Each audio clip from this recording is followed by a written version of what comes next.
Raghuvaran sir அந்த சீன்ல கண்டுக்கவே இல்ல. ஒரு மேஜிக் பண்ணிட்டாரு அப்படிங்கிற மாதிரி இயக்குனர் மித்ரன் ஆர் ஜவஹர் தெரிவிச்சிருக்காரு.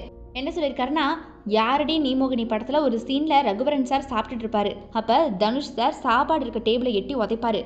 அதுக்கு அடுத்து என்ன பண்ணணும்னா, அதுக்கு ரியாக்ட் பண்ணிட்டு ரகுவரன் சார் வந்து பேசணும். அந்த மாதிரி தான் ஷாட் ரெடி பண்ண சொல்லியிருந்தோம். அதுக்கு வந்து டேக்கும் எடுக்கிறோம். ஆனா, தனுஷ் சார் டேபிள எட்டி உதைச்சிட்டாரு. தட்டெல்லாம் அப்படியே பறக்குது. ஆனா, அந்த சமயத்துல ரகுவரன் சார் ஒரு எட்டு கூட அத பார்க்காம அப்படியே தொடர்ந்து சாப்பிட்டுக்கிட்டே இருக்காரு. நான் கட் பண்ணலாமா வேணாமான்னு ஒரு மாதிரி யோசிச்சுக்கிட்டே இருக்கேன் குழப்பத்துல. ஷாட்டும் முடிஞ்சிருச்சு. மானிட்டர்ல பார்த்தா, அவர் அத பார்த்து ரியாக்ட் பண்ணியிருந்தா கூட அவ்வளவு உணர்வுபூர்வமா அது வந்திருக்காது. ஆனா, அவர் அத கண்டுக்கவே இல்ல. அதுதான் வேணும். அந்த இடத்துல அதுதான் சூப்பரா இருந்துச்சு. அசிஸ்டன்ட் வந்து ரகுவரன் சார் பார்க்கவே இல்லன்னு என்கிட்ட சொன்னாங்க. ஆனா நானும், இல்ல இதுதான் நல்லா இருக்கு. சீன் ஓகே அப்படிங்கிற மாதிரி ஓகே பண்ணிட்டேன்.